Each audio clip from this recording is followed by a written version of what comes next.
I am so glad you convinced me that the family car should be the Defender 110. It is so beautiful inside. It's so comfortable and it just feels indestructible. Yes, it really is. I've been waiting a long time for the new model to come out. The Defender 110, I'm telling you, it's my favorite car of all times. It's my third one. You know, I have stories of going off road. The guy managed the group. He was like, "What are you doing in this beautiful car?" I'm like, "I'm going off road." He's like, "Are you sure? Because you can use one of ours." And then they look like Mad Max cars. I'm like, no, we're going to do this. And he was shocked. Wow. Well, it's great because the Defender has been reimagined for 21st century adventure, and its unparalleled off-road ability as well as its robust interior are invaluable whether you're headed towards uncharted territory or just a weekend of exploration.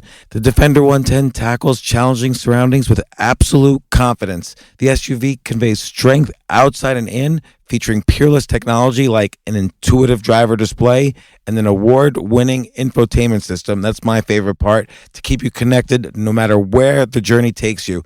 Adventure is unique to everyone, and so is the Defender. Choose from the two-door Defender 90, the four-door Defender 110, or the larger Defender 130 with the ability to seat up to 8 passengers. You'll find uncompromising performance in all three. So pack up and go even further with the Defender 110. Learn more at LandRoverUSA.com/Defender.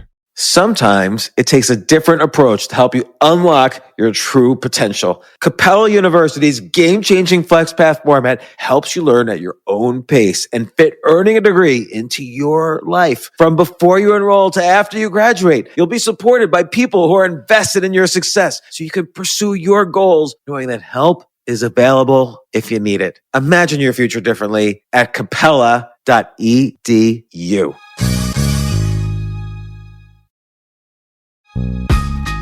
This isn't your average business podcast, and he's not your average host. This is the James Altucher Show on the Choose Yourself Network. Today on the James Altucher Show. Cortisol feels really bad. Like, it feels worse than negative thinking. It feels just as bad as if you're like hit in the face.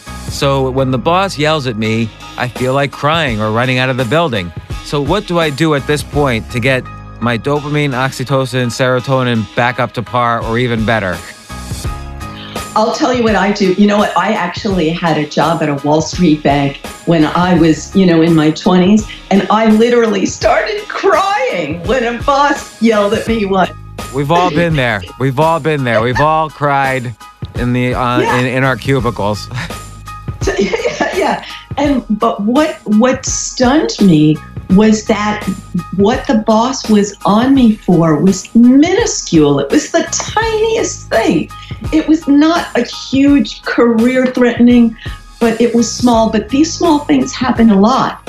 So you have to make a decision. Like, am I going to try to rewire myself, or am I going to accept the shit or try to create some alternative path? What can I do on my own internally to reduce cortisol, not think negative, and start having these happy chemicals spike through me? I want help.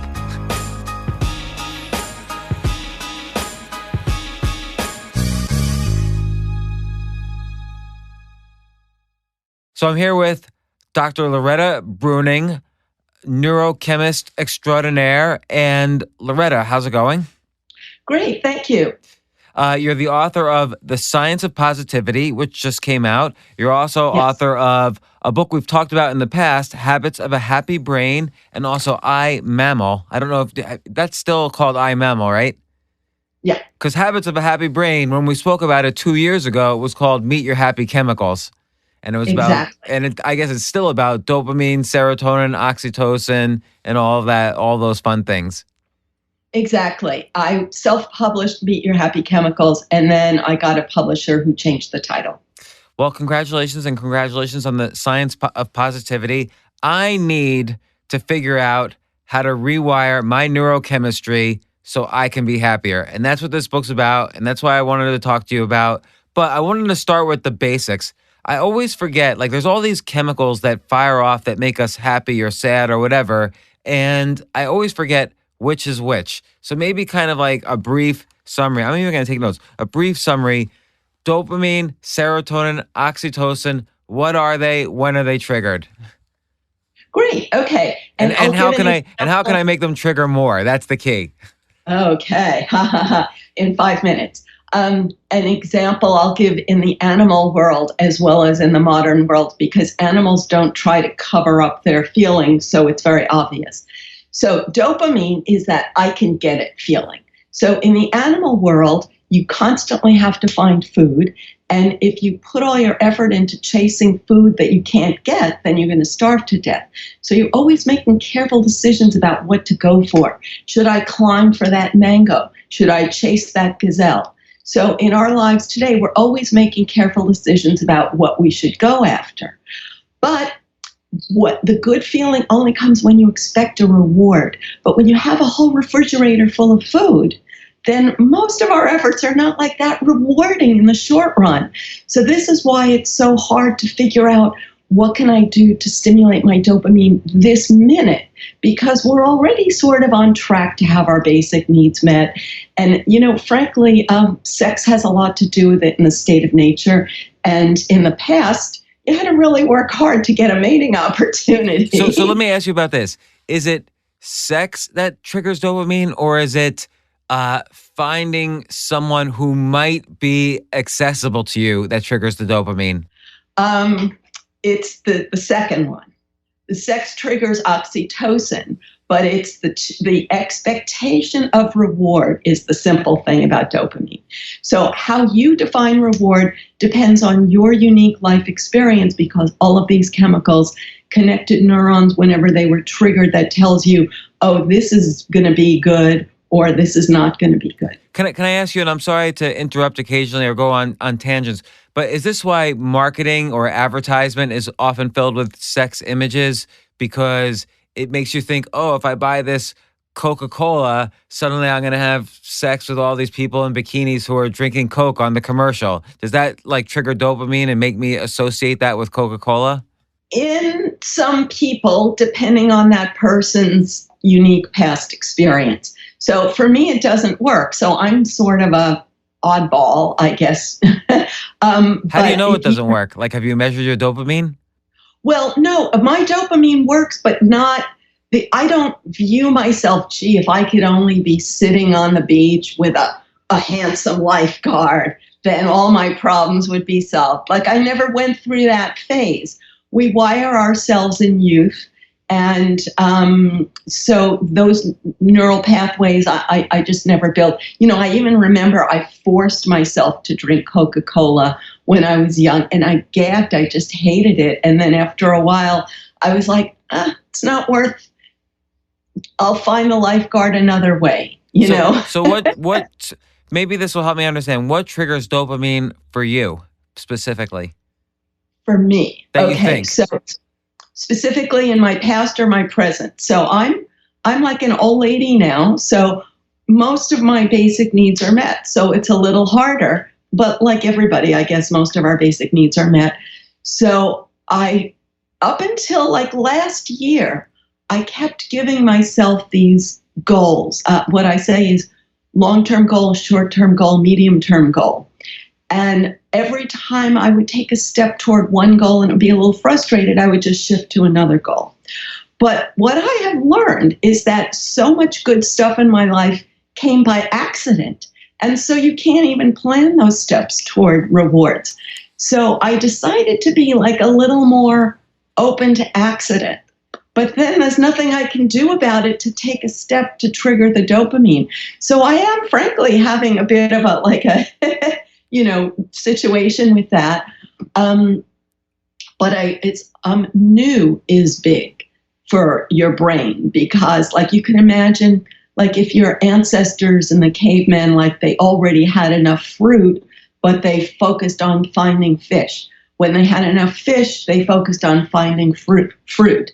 So it's new. So, for example, if a new coffee shop opens up in my neighborhood and I'm working on something and I'm really bored, I'm like, oh, the next time I'm stuck, I'm going to go to that new coffee shop. And I want to tell you that I've been saying this for 6 months, And I still haven't gone to that coffee So shop. does anticipation spike Yeah. dopamine? Yeah. So even though you haven't gone to the coffee shop and experienced its many culinary pleasures, you still get happy anticipating that one day you will go. Yeah, but obviously it's not that the coffee shop is such a big deal. What really makes me happy is knowing I'm going to finish the project I'm working on. But that's too abstract for my inner mammal. So I have to give it some short run thing.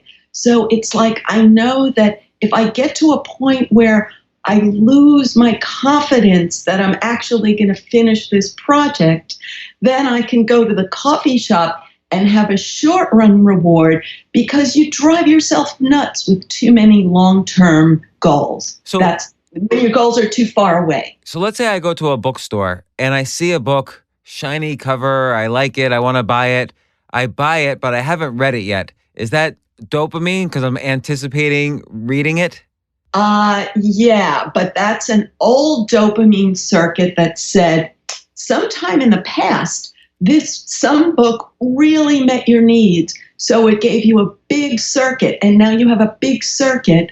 But then when it actually comes time to sit down and read the book, your brain is thinking of other ways to meet your needs in the more short run, maybe dopamine or maybe oxytocin, like, oh, I would rather be doing this because then I'm going to get the happy chemical sooner. Okay, so we'll get back to this in a second because I still want to figure out how to, right now, this second, increase my dopamine. Because as you mentioned in the book, dopamine metabolizes pretty quickly. So once you get that feeling of anticipation for something good and accessible that spikes dopamine, it goes away fairly quickly and you need to find something new. Like you just said, you could be working on a project, but then when you get frustrated, you instantly think, okay, now I'm going to anticipate going to the coffee shop. So you try to keep your dopamine level fairly high in this way by switching around from different things that you potentially can say, I can get it.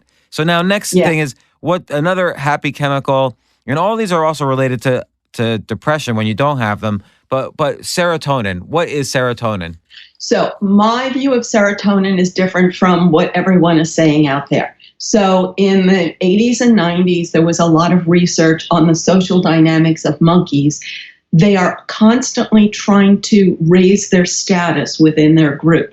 Nobody likes to say it because everyone wants to think that the state of nature is all caring and sharing. But in fact, people who have lived with animals have known this for like thousands of years. So the mammal brain is looking for the one-up position in each individual interaction because that stimulates serotonin. And in the state of nature, you won't get the food or the mating opportunity because the bigger monkey will come along and steal your banana unless you have the confidence to stand up for it. But if you do, you might get bitten and scratched by the bigger monkey and you could die from the injury. So it's a difficult, constant decision. And when you're finally like, I'm the man, I am in the position of strength in this interaction, that's serotonin, but then it's gone in a few minutes and you have to do more to get more. So in old times, let's say 1,000,000 years ago, when you were in a tribe of monkeys, if you felt you were moving up in status, that would trigger serotonin? Yes, exactly. Although if you were moving up through aggression, then it would also trigger a lot of cortisol and stress. So I'm not trying to make it sound like it's all... But in today's modern world, I think one thing that's different about, and correct me if I'm wrong, one thing that's different about humans is that we have many hierarchies and tribes that we can belong to. So for instance, if you're a writer, you could rank yourself based on your Amazon rank. So if you look at Amazon and you see that your rank has gotten better, do you get a spike of serotonin? No, a lot of people ask me this, and that doesn't work for me because then the next time I check my rank, if it's down, I know I'm going to have a bad feeling. And I would rather not have that bad feeling. Other people, maybe they're better at this, but I decide to get my good feeling in other ways by what I think is that I've created something. My particular one is I've said what I think is true.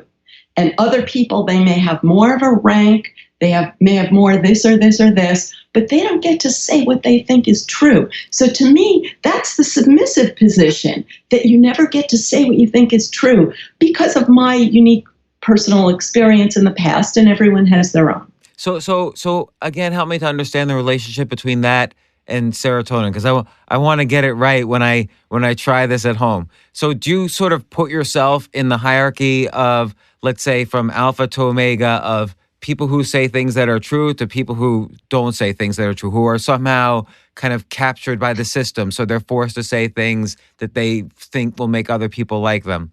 So as you say things that are true, you move up in that hierarchy and you get a serotonin release. You could say it that way, exactly. But I try to think of it from a more animal perspective. Okay, tell where me. rather than having this big global hierarchy, which is an abstraction, the animal brain is more focused on from moment to moment. So every moment when I might feel like I'm in the one down position, then I make myself feel better by saying, yes, but at least I get to have my truth. Okay, so you're basically saying you could command the respect of your animal tribe without worrying so much. You're kind of taking respect for yourself without worrying so much as to where you are in the hierarchy.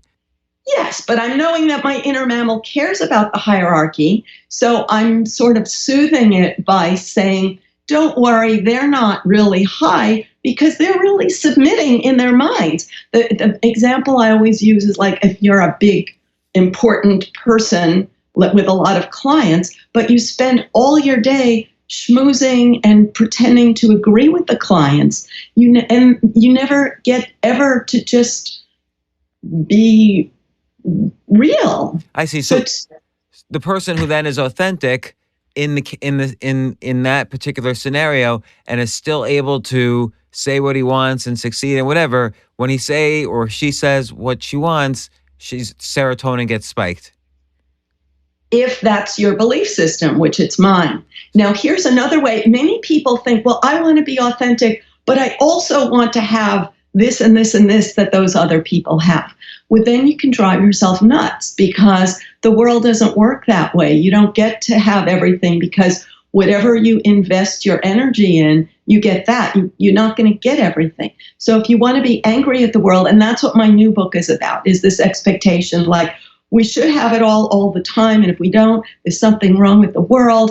And the way to be happy is to be angry at the world. Like, that's nuts. So I want to get to the specific techniques you use in the book to kind of deal with expectations and change them. And as you put it, rewire your neurochemistry. But I just want to understand each neurochemical one at a time. So let's say I'll be honest, this is one that I deal with. I write an article or a post or whatever, and I want people to like it. And I'll judge maybe inaccurately if people like it based on Facebook likes or not likes or whatever, some metric.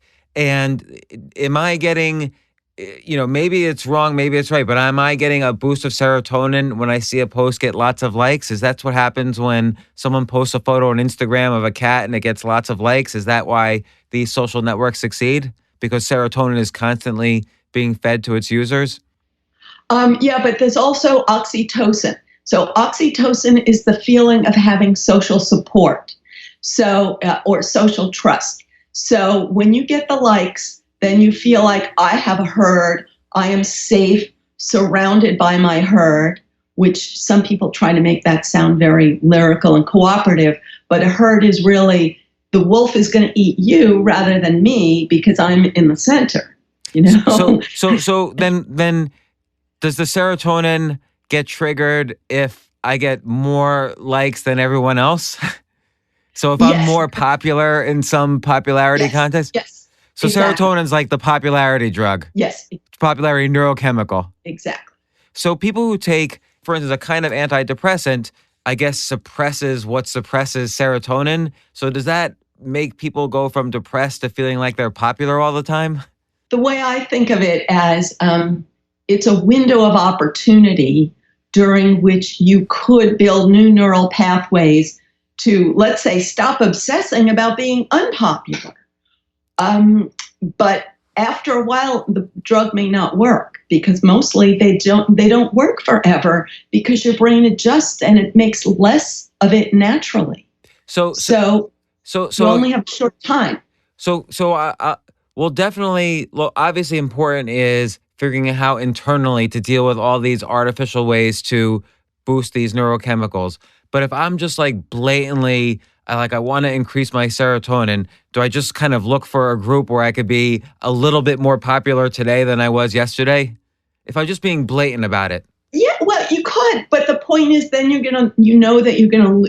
that popularity is always at risk. Right. But then I'm debating you here a little bit. I agree with you. But if I'm just being blatant, today I'm going to be a little bit more popular in the office. And I know tomorrow, even if I stay the same, my serotonin will go down. So tomorrow I'm going to be popular on my local basketball team. Or the next day I'm going to be popular among the kids I coach in Little League or whatever. So I'm going to try to switch around all the different hierarchies that I could potentially be a little bit more in, gain rank in.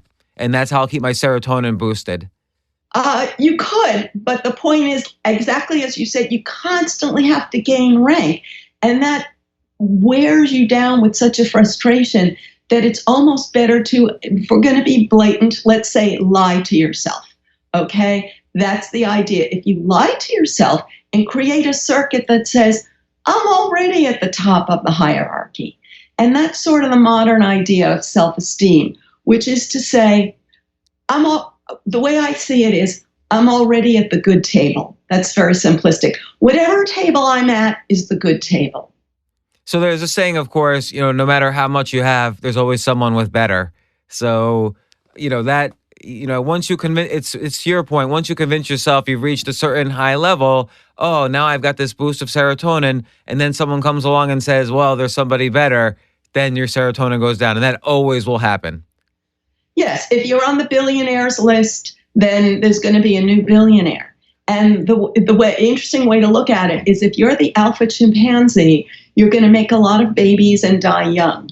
So our human brain is going to say, whoa, what I'm doing, I'm going to die young if I do this. So you're going to have a lot of stress. So that's the constant trade-off your brain is making. So just to summarize the three main neurochemicals you talk about for happiness, dopamine is this kind of anticipation, I can get it. So if I see a mango as opposed to chasing a gazelle, I'm going to go for the mango because that's going to trigger some dopamine in me. The dopamine spike will make me go for the mango. Oxytocin is when I feel trusted by the tribe. So they, in some primal sense, they protect me from the wolf because I've gained this trust. And serotonin is when I move up ranks in the tribe. But also it could be attached to, in modern society, it could be attached to any metrics we associate with importance, like whether it's money or likes or whatever. Yes. So yes. And you said oxytocin, that you're trusted by the tribe and also you trust them, okay? Because there could be people that trust me, but I don't trust them. So both of them are relevant. And oxytocin seems particularly relevant, and you mentioned this throughout all of your books. Oxytocin is particularly relevant for sex and for childbirth because a woman has to trust the man because sex for a man is just whatever, 7 seconds, but sex for a woman could mean 18 years of hell once you have a kid. Yes. So you have to really trust the guy. This is evolutionary psychology. I don't talk as much about the male-female stuff, but it's absolutely true. But the simple way is just touch. So oxytocin is touch. So you can have a lot of touch in a short time, for example, or you could hold hands with someone for many decades, or in a herd, you can think like if you're watching a football game and you're like shoulder to shoulder with millions of people. So they're not touching your whole body, but it's a bigger, and then if you're watching football on television, they're not even physically touching you, but it's the perception. So all of these things we still experience now, but as you mentioned, so many of our basic needs are fulfilled and these neurochemicals are metabolized so easily. In a weird way, it's because our needs are so easily fulfilled. Do you think we're kind of, that's why as a society, we're getting more and more on antidepressants, anti-anxiety medication, and so on. It's almost like the satisfaction of all of our pleasures has made us more depressed. I would say that, except I wouldn't necessarily agree that we're more depressed, because there's a depression industry that is convincing people that there is some ideal state that's attainable. And so if you think, wow, other people are having this ideal state, heck, what's wrong with me? Whereas in the past, like if we know our own ancestors 100 years ago, do you think they went around thinking, oh, everybody else is happy all the time, everybody else is, on the fast track? They didn't think that. But how did they keep a decent level of, dopamine, oxytocin, and serotonin? That's a good question. I don't think they did. I think they went around crabby, frankly. And who talked to it? In general, then, humans are curmudgeonly. Like we're kind of, as we age, losing all of our ability to metabolize these happy neurochemicals as we anticipate less, as we get less, and as we trust less. No, it's not necessarily as you age, because tolerance also grows as you age. You don't see everything as an emergency necessarily, So it's different from person to person. I think it's more individual differences, because we're wired. By the time puberty is over, we're basically wired. But here's the thing you were saying about depression. It's so hard for us to tolerate each other that we have to decide where we're going to put our energy. And when we put our energy in this, then we have less energy left for that. So we basically get along in stuff that we care about and have to let other stuff go. So nobody can just have this illusion of having it going on perfectly in every aspect of life in every moment. But that expectation has been created, But yeah, so that's so in an ideal world, we don't have that expectation, and that's what you talk about in your book. And again, I promise you we'll get to it. I'm just trying to understand the basics. But most people don't live in that ideal world. Most people do live in a world where they think they should get it all. And do they end up getting depressed because or at least anxious or stressed because, or as you put it early in the book, cynical because you can't get it all the time? Yeah. And so do you think as a society we've become, like for instance, in this last election, no matter who you were for, everybody kind of said the other half was stupid. And that was kind of a way of gaining superiority, a feeling of superiority over the other half. And that, I guess, would spike serotonin in the face of actually stressful thinking. It's a negative way of spiking your serotonin. I absolutely and totally agree with what you said. And it's a good summary. And it does sound a little frustrating. So when I feel frustrated, then I look for the positive side. So what the positive side is that by this nasty dynamic, we've managed to create two gigantic herds. And in human history, for that large a number of people to feel united, it's a lot. So that's why this happened, because it has expanded. So we have two strong herds, and it's dangerous and nasty that they're going to be going at each other. But that has made two big herds. So another case is, let's say I'm at my job and my boss yells at me. And now the other employees avoid me because the boss just yelled at me. So I just lost oxytocin. I just lost serotonin because the boss is yelling at me. I maybe lost dopamine because I don't think I'm going to get a promotion next year or a raise. So cortisol, which we didn't talk about yet, but it's related to this. Cortisol starts spiking. That's the stress factor.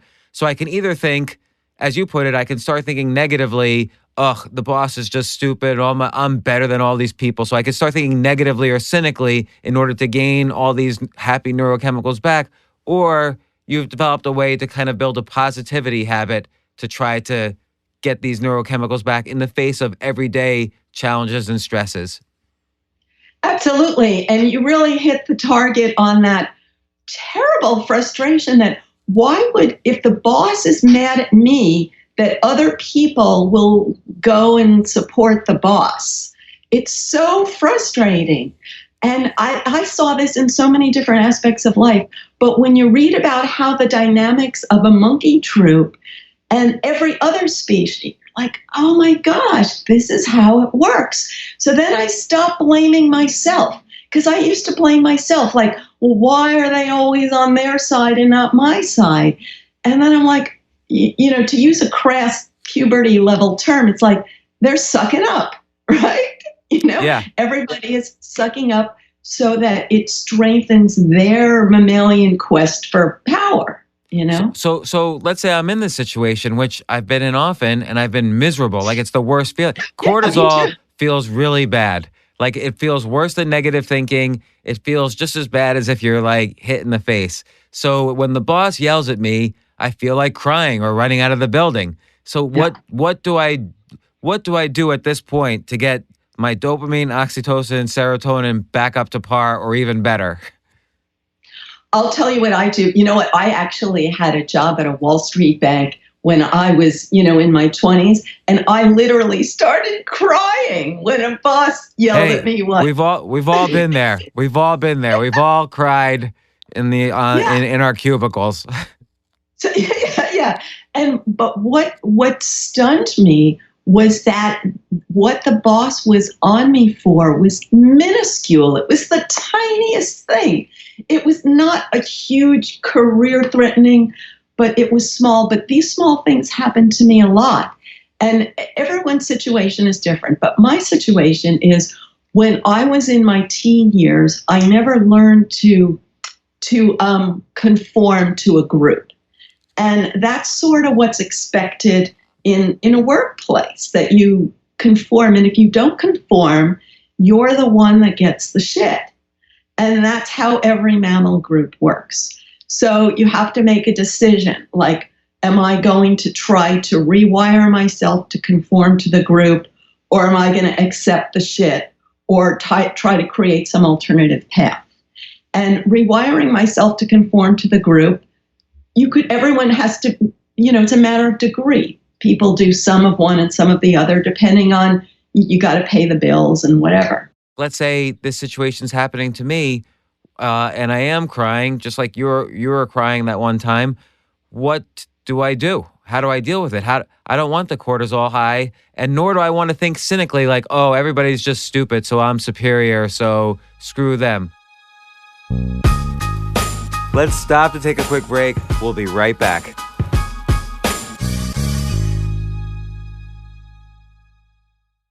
You know what I love about fantasy sports is that even though I'm not going to be a great basketball player or a baseball player or a football player or whatever, I feel like I get to participate and make decisions and use my knowledge of these different leagues or these different sports to compete. So it's like I can pick my team, or I can pick my favorite players, and I could use my knowledge to make predictions and maybe even make money. So with the basketball season here, you can now pick combo projections across football and basketball from the Specials League on Prize Picks. This is a league created specifically for combo projections that include two or more players from different sports or leagues.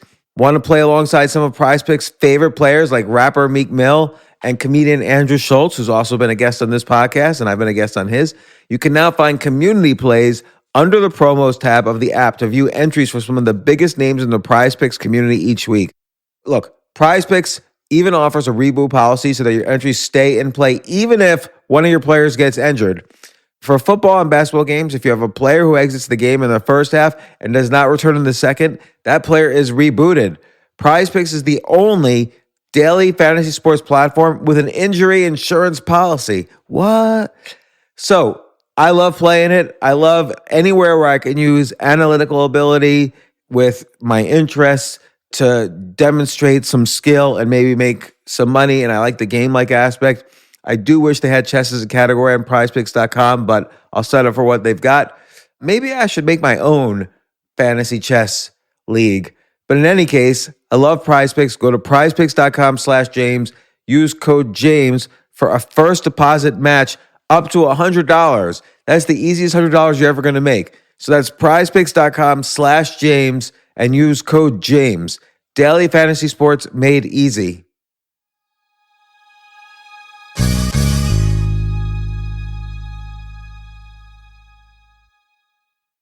The future of learning is definitely online. Like, it's such BS that you have to spend $200,000 or take $200,000 in loans and go to some fancy school when it's useless. It doesn't guarantee you a job. Most employers, including me, do not care about degrees or grades or anything like that. We want to care that you love what you're doing, that you know what you're doing, in some cases that you have experience or that you're willing to learn. But people in general love learning and are curious. Like, the key to success is curiosity. And I think masterclass.com is the perfect model for online learning. I'm really happy they're sponsoring this episode. If you're going to give a gift, give the gift of learning. Masterclass makes a meaningful gift this season for you and anyone on your list, because both of you can learn from the best to become your best, from leadership to effective communication to cooking. Let me tell you some of the classes I've taken. I've taken comedy from Steve Martin. I mean, can you believe I can take a class from Steve Martin on comedy, or Judd Apatow, my favorite comedy director? I could take an actual class from him on writing. Wolfgang Puck on cooking. Dan Brown on writing, or Judy Bloom, who's been on this podcast, on writing. By the way, Wolfgang Puck also has been on this podcast. It's such a pleasure. I try to take classes all the time from masterclass.com. And whether you're watching Masterclass on TV or listening in audio mode in the app or on their site, the quality speaks for itself. It's like these Masterclass instructors are your own personal mentors that are going to help you reach the next level. How much would it cost to take one-on-one classes on comedy from Steve Martin or on chess from Gary Kasparov? You just wouldn't be able to do it. But it would cost hundreds of thousands of dollars. With a Masterclass annual membership, it's $10 a month. Memberships start at $120 a year for unlimited access to one-on-one classes with all 180 plus Masterclass instructors. So it's not just $120 for one instructor. You get all 180 plus Masterclass instructors. Boost your confidence and find practical takeaways you can apply to your life and at work. And if you own a business or are a team leader, use Masterclass to empower and create future-ready employees and leaders. That's the real education in today's world. So this holiday season, you can give one annual membership and get one free at masterclass.com/JAS. JAS, of course, stands for the James Altucher Show. So right now you can get two memberships for the price of one at masterclass.com/JAS. Masterclass.com/JAS. Offer terms apply.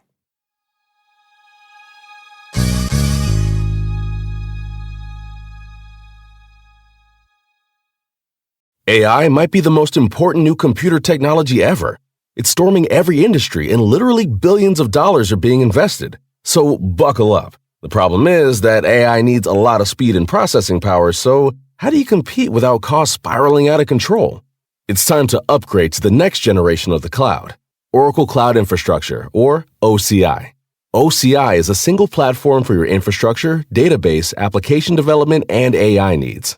OCI has 4 to 8 times the bandwidth of other clouds, offers one consistent price instead of variable regional pricing, and of course, nobody does data better than Oracle. So now you can train your AI models at twice the speed and less than half the cost of other clouds. If you want to do more and spend less, like Uber, 8x8, and Databricks Mosaic, take a free test drive of OCI at oracle.com/advance. That's oracle.com/advance. oracle.com/advance. Every podcast I do is so personal and special to me. So help people discover this podcast. Help me, help the listeners. Subscribe on Apple Podcasts or Stitcher or wherever it is you get your podcasts. You can also check out the show notes at jamesaltucher.com/podcast. And also, if you want to get my blog updates and other updates that I do, sign up for the newsletter at jamesaltucher.com. Once again, thanks so much for joining me on the journey of this podcast.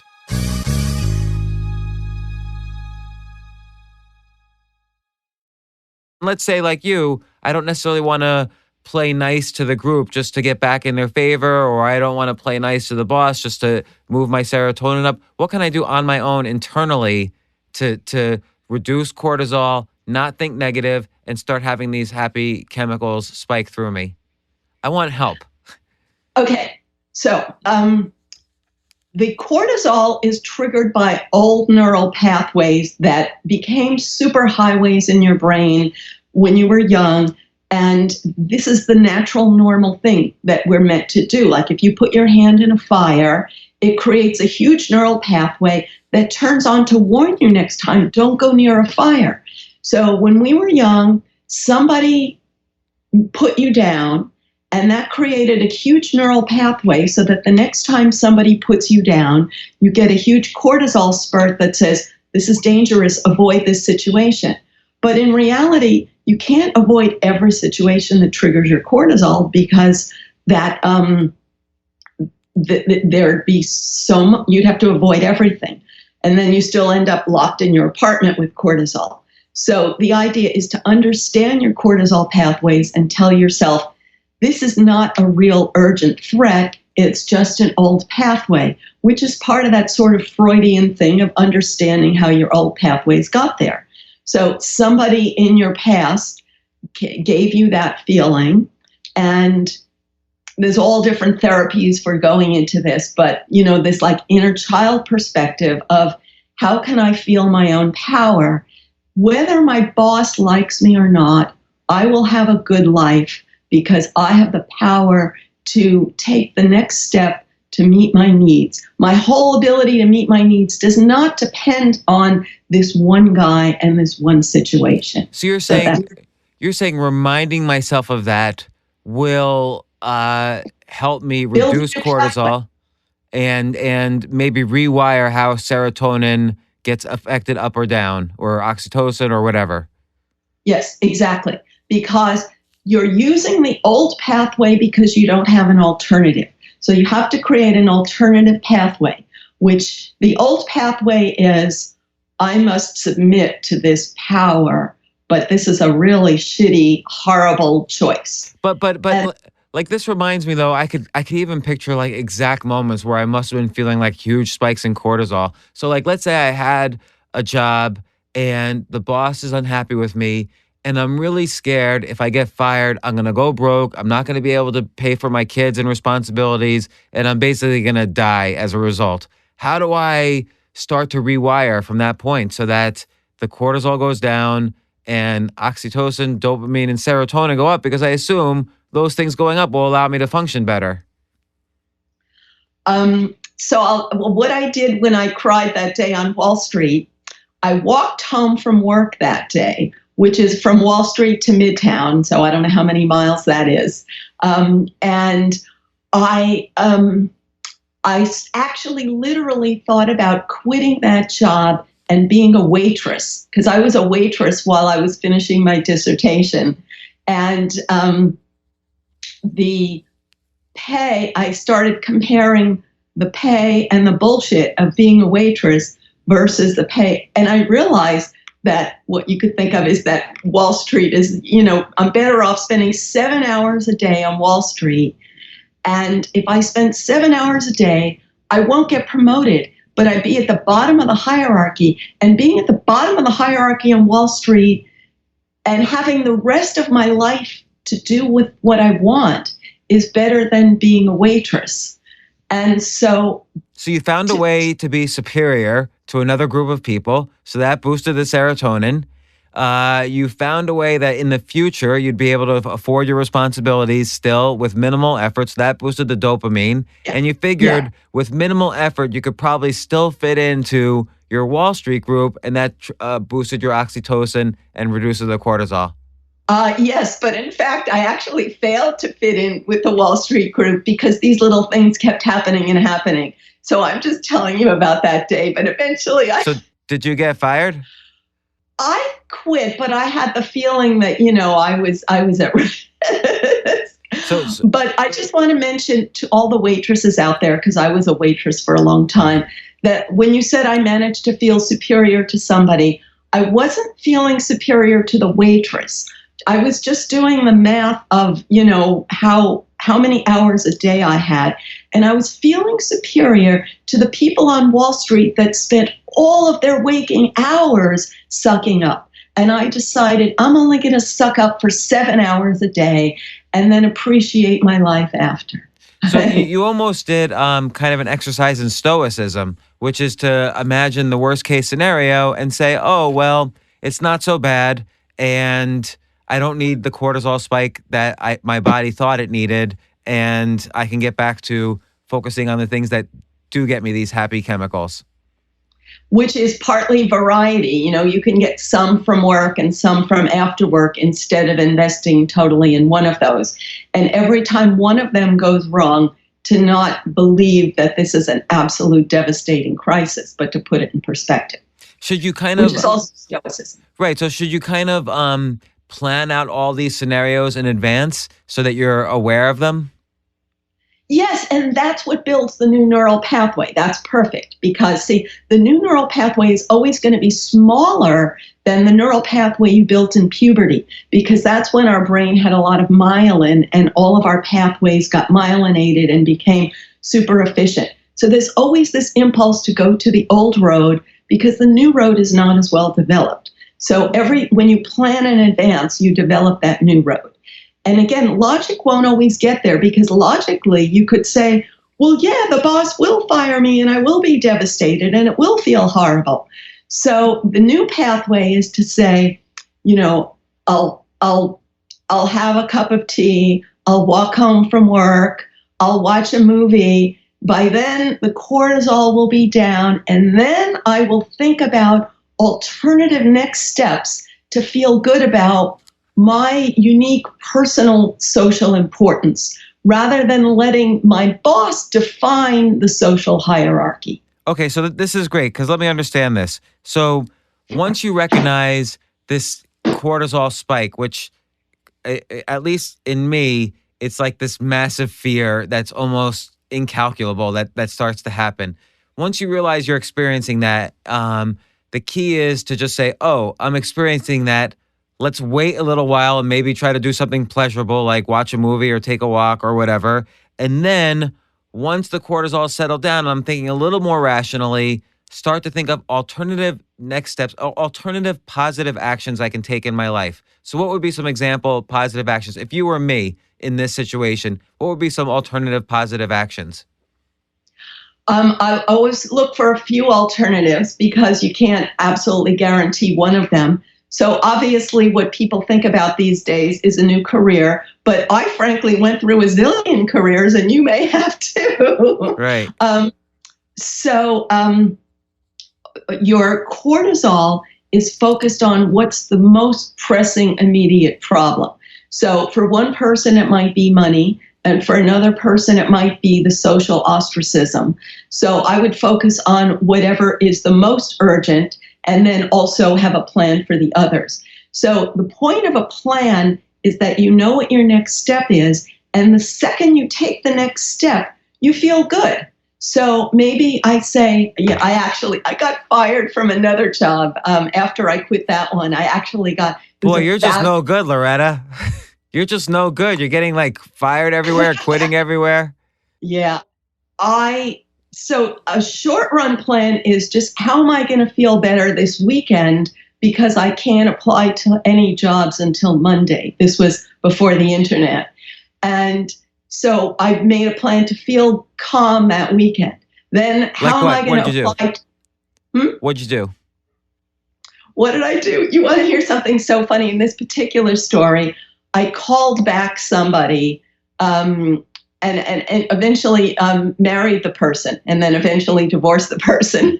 So wait, Friday you got fired. So Friday afternoon you said, well, what can I do to keep calm while the cortisol slows down? So that's when you made the call to a guy you eventually married while spiking in cortisol. There might be a linkage there to the divorce. Well, we were together for 17 years. Oh, that's a long time. Yeah, but you could say everybody maybe gets together that way. I don't know. So actually, then let me ask you about a different type of cortisol. Let's say I'm with somebody, and let's say I'm married or whatever, or going out with somebody, and let's say the woman, I suspect the woman is cheating on me, and so cortisol spikes up. Like she's not around, I can't get a hold of her. She's out with like a bunch of guys, and I get irrationally scared. What then can I do to reduce the cortisol and have dopamine, serotonin, oxytocin spike up? Okay, that's a good question. So there's two possible options because, like I said, it's always the individual life story that decides which thing matters to your circuit. But one view would be if she's always out hanging out with other guys, then what she's actually doing with them or not, this is not for me. And then to create like what would be the step to separate my life from that person. So the other alternative would be if you're thinking that it's probably that I'm overreacting and that I'm jealous and I want to accept this person, how to make myself calm while I'm having this surge of jealousy. Okay. And then an in-between path that probably a lot of people do is they try to retaliate by doing things to make that person jealous, but it's not stuff that you really want to do. So the focus should be on how can I fill my life with stuff that I want, rather than always focusing on them. They did this to me. They made me mad. I'm going to make them mad. As how can I make myself happy? Is this person making me happy? So in this case, let's say I'm overreacting or I'm jealous. The key is to understand that and then maybe do some activity that is about me, like some sport I like to play or whatever. Exactly. Yeah. Don't put the focus on them, because once that circuit gets turned on, the cortisol is designed to make you look for evidence of the threat. Like if a gazelle smells a lion, it's looking for lions. So you're going to just look for evidence of the threat as long as that's turned on. Yeah, and that's a horrible feeling, whether you're in a job or a relationship. I feel like jobs and relationships are the two main areas where we feel cortisol spike. Yeah. I mean, Absolutely. I guess, and related to jobs is money. Like if you're investing in the stock market and the stock market goes down, you're going to feel cortisol because you're going to feel like, oh, I just lost money today. That means I'm going to lose it every day and I'm going to go broke. And Absolutely. So I agree with you on the variety part and on, so looking for almost like looking for other hierarchies or metrics I could measure myself by. Because again, we're mammals, so we're going to have to measure ourselves some way. There's no way to avoid it. So the variety is important, which maybe mammals from a million years ago didn't have the variety. Well, but when you say variety is important, there's also variety to not just focus on serotonin of being important, but the variety of oxytocin, dopamine, and endorphin. So the variety of, being physically active, having goals that are not related to the relationship, and the oxytocin of feeling the safety of the herd outside of your relationship. So what are some other ways I can feel dopamine, for instance? Like, let's say I've got serotonin and oxytocin covered, or I don't need them right now. I want to have a spike in dopamine other than taking cocaine. Well, yeah, exactly. What I have always done in the past was to plan a trip. And now I have been almost everywhere. I'm like almost at the end of like, where can I plan a trip to? A lot of people like to always go back to the same place, but I really don't get that. Doesn't do it for me. I like the sense of discovery. And there's almost no new place that I can discover, which is sort of, like I said, why I'm in a sort of a dopamine crisis. But as long as it's working for you, like planning something that you always like. So for some people, it's a trip. For other people, it's a social event. For other people, it's a sporting event. So when you have something you're looking forward to, the steps toward that event feel good. Okay, and now what are some things to increase serotonin? To, again, feel, here's the one I always use. people are saying positive things about you behind your back. So instead of thinking of the negative things they're saying, which I've certainly done that, to think, you know what, people may be saying positive things about me, and I've actually ignored that in my rush to focus on the negative things. But what if you're lying to yourself about that? James, your Facebook group is so full of people saying positive things about yourself that if you don't focus on that, it's because the circuit for looking for the negative is so big because you have so much social support there. So, okay, right? I agree. But what about just for the person, the average person who needs a little bit more serotonin? They've been beaten down a little lately. What are some things they can do to boost their serotonin? Okay. Like I said. And I know everyone's different. Yes. If you think, I got it going on because I get to do X and other people don't get to do X, and focus on something you have. And again, don't just focus on putting them down, but focus on putting yourself up. Now, once you say, I get to do X, then your cortisol may say, yeah, but you may lose X. So that's where variety comes in, is like, I get to do X, but I could also get to do Y.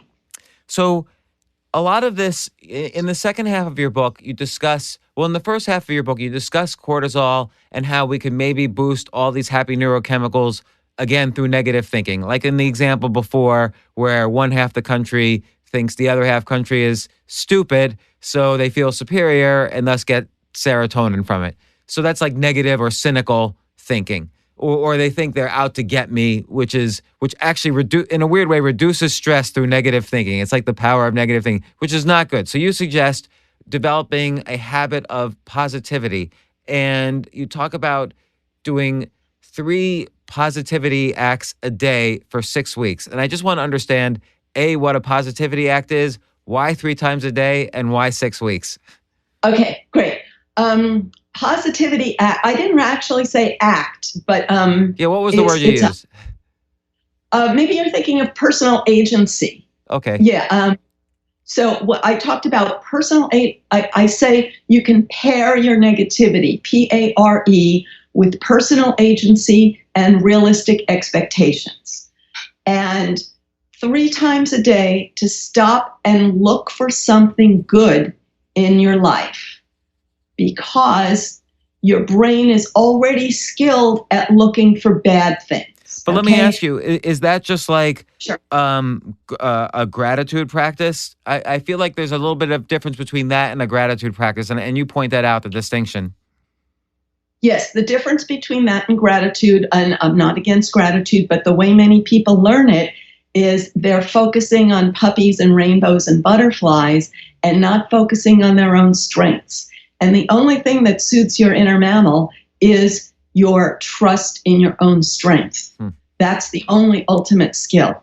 So if I 3 times a day, if I find something good in my life and give myself credit for having created it, instead of just thinking that I'm thanking the universe for letting it fall in my lap, then I can build trust in my own ability to take steps to meet my needs and have, realistic perception of my needs. So for instance, if I'm feeling bad today about my writing, I could stop and think about, okay, well, here's 3 other writing projects I could potentially begin within the next day.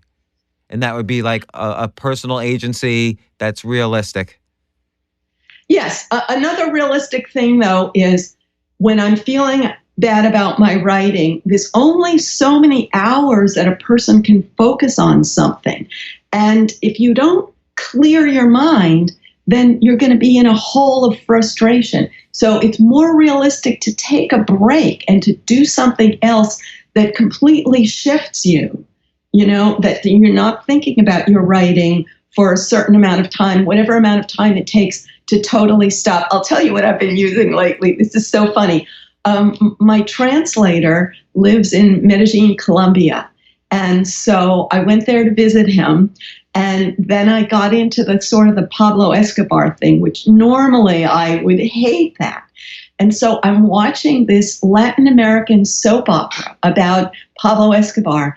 And because I have to focus so hard on the Spanish and the English, it completely clears the decks, you know? So it's a real just example. So building this positive habit, let's say I'm doing it 3 times a day, or building this habit of positivity. If I'm frustrated about something, stop and do a positive habit in some other direction it's where you get the variety in, and do that 3 times a day. That's actually something that I didn't talk about. So the positivity 3 times a day is looking for the good in my life. This other thing to clear the decks, I'm putting that more under realistic expectations. Do not expect yourself to be able to do something for an unlimited amount of hours in a row. It's not realistic. And if you try to do that, your cortisol is going to make it all look like shit. I see. And it's worse than it is. So if I'm feeling bad about my boss yelling at me, and I think about ways I could try to please my boss, I might just end up getting down this death spiral. No, he's not going to be happy with that. No, he's not going to be happy with that. So it's better to clear the deck.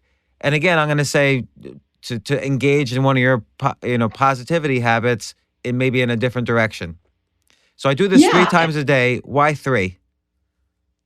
Oh, and also a positivity habit would be my boss never likes anything I do, to think positively about things I've done that people have liked.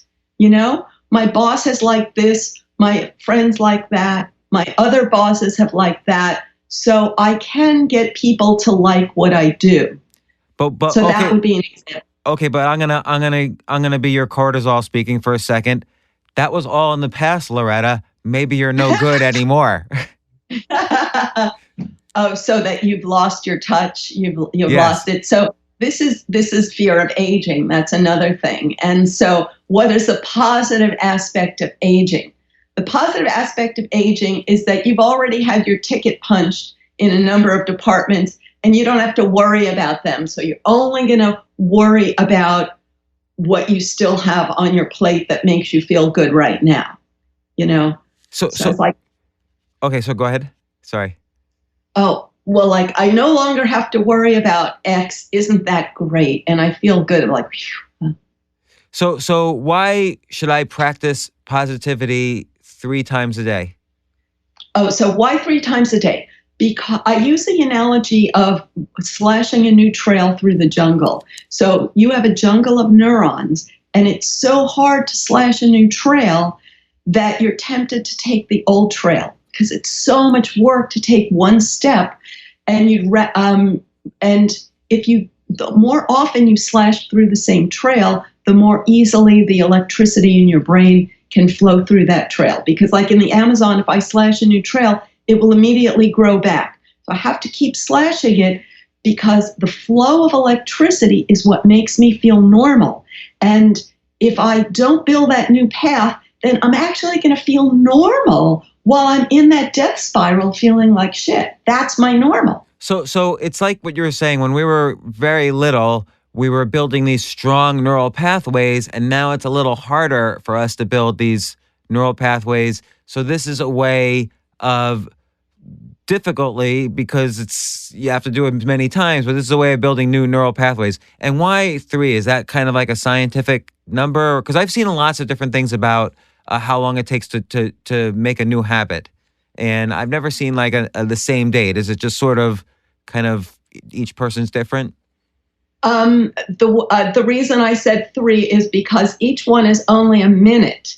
And if you're only activating something for a minute, you need to keep re-sparking it. There's different things about how often do you need to keep sparking a pathway so that the pathway doesn't die.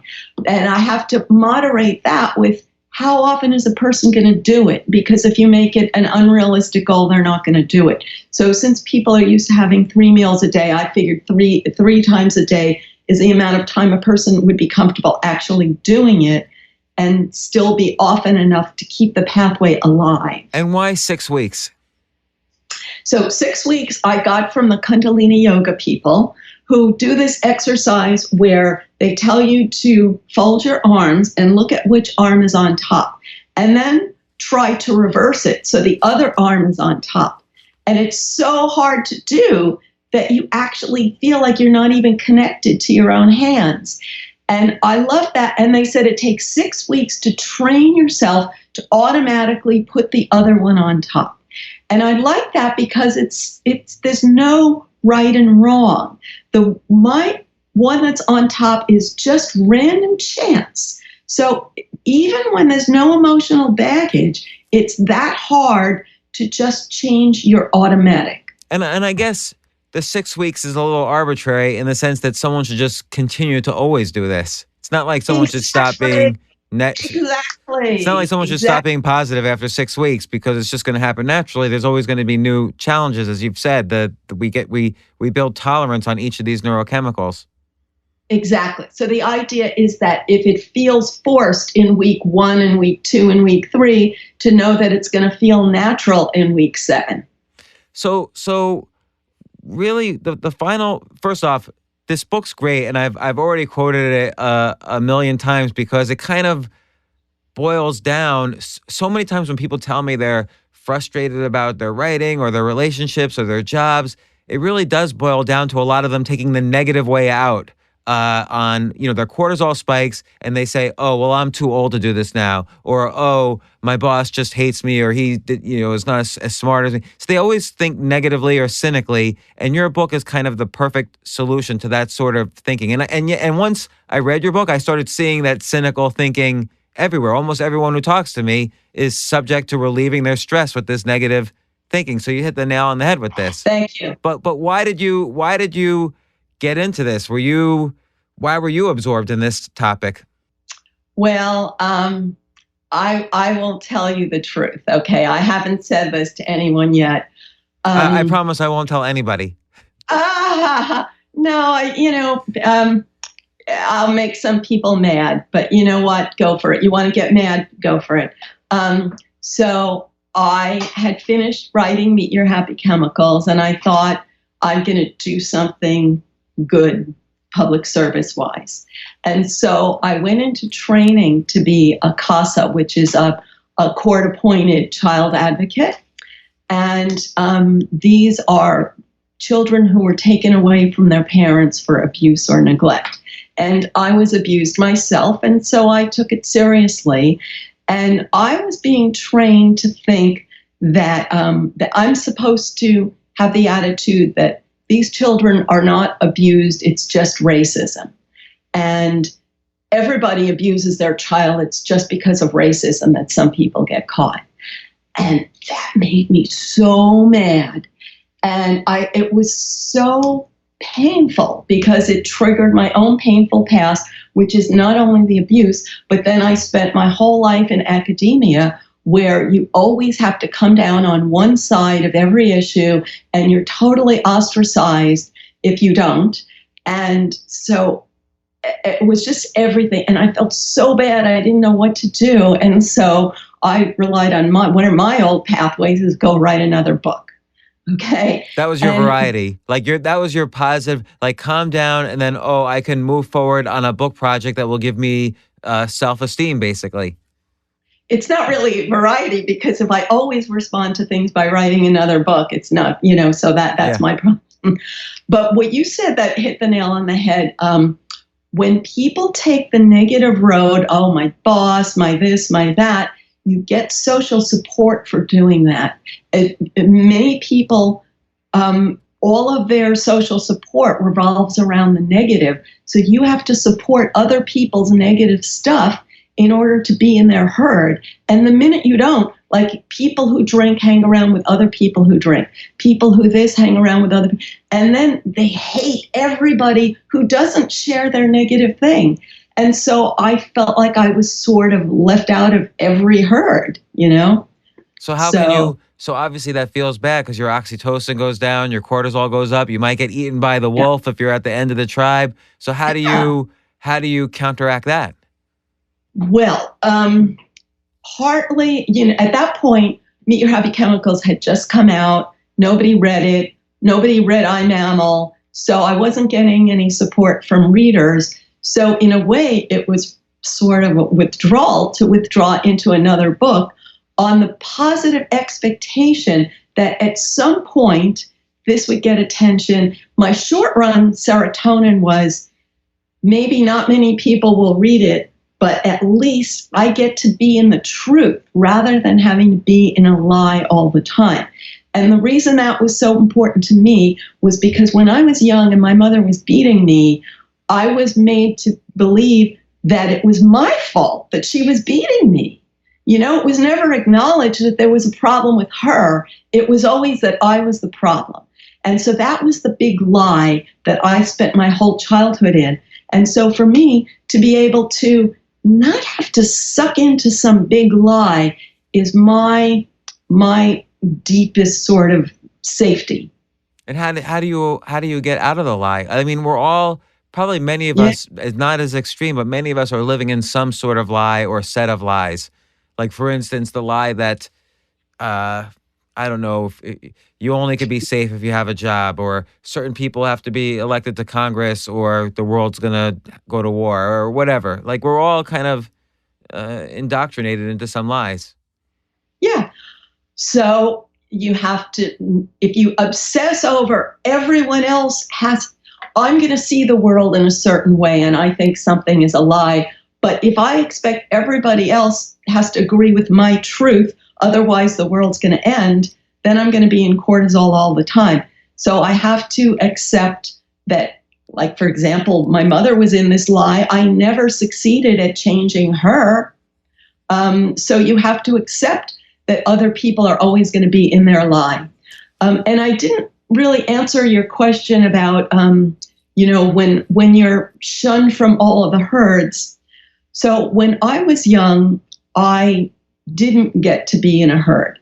So that was bad then, but it did build in me the skill of being without a herd. Now, other people don't have the skill that I have of being without a herd, but they have skill in something else. Like, probably they're more tolerant of this human quirk or that human quirk, and so they can fit into that herd and feel good about it. So you do mention, kind of take positive agency, but with realistic expectations. What does that mean? Like, what if your expectations are too low? I could have an expectation of, it's okay to be broke and homeless, and then I'll be happy all the time because, it's a long way to go before homeless.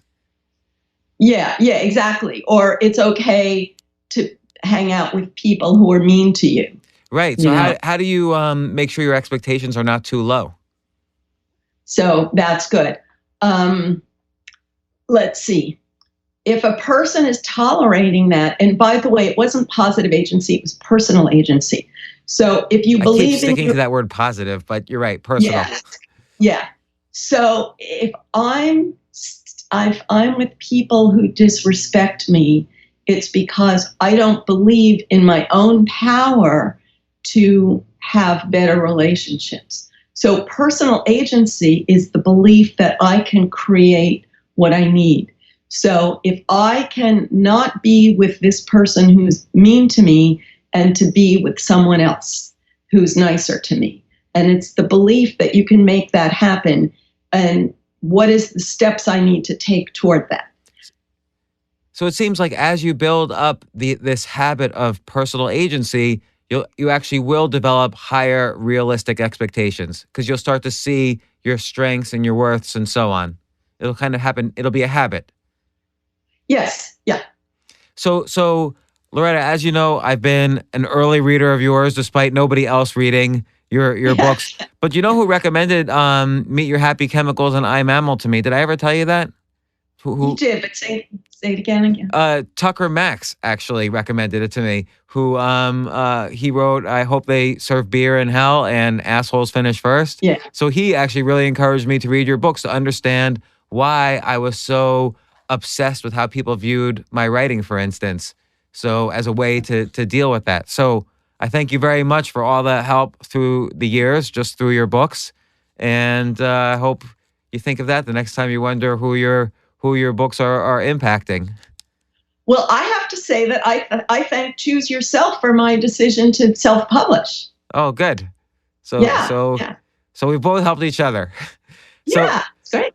So Dr. Loretta Breuning, author of The Science of Positivity, I really, again, recommend this book. It's also really nicely formatted. It's really quick read, and it'll help you understand all these neurochemicals and build up this habit of, I'm going to call it this habit of positivity, but and help fight the negativity that we're so inclined to do. And thanks, Loretta, for coming on my podcast. Great. Thank you so much for having me. Nice talking to you. Thanks, Loretta.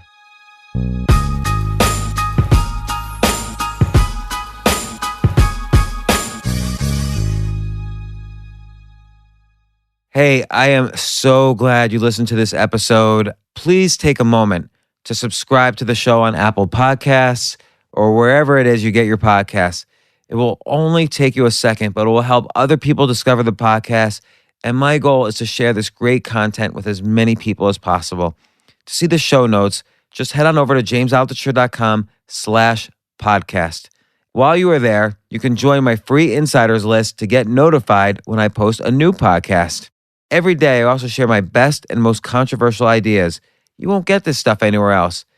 Thanks again for listening, and I'll see you next time. AI might be the most important new computer technology ever. It's storming every industry, and literally billions of dollars are being invested. So buckle up. The problem is that AI needs a lot of speed and processing power, so how do you compete without costs spiraling out of control? It's time to upgrade to the next generation of the cloud, Oracle Cloud Infrastructure, or OCI. OCI is a single platform for your infrastructure, database, application development, and AI needs. OCI has 4 to 8 times the bandwidth of other clouds, offers one consistent price instead of variable regional pricing, and of course, nobody does data better than Oracle. So now you can train your AI models at twice the speed and less than half the cost of other clouds. If you want to do more and spend less, like Uber, 8x8, and Databricks Mosaic, take a free test drive of OCI at oracle.com/advance. That's oracle.com/advance. oracle.com/advance.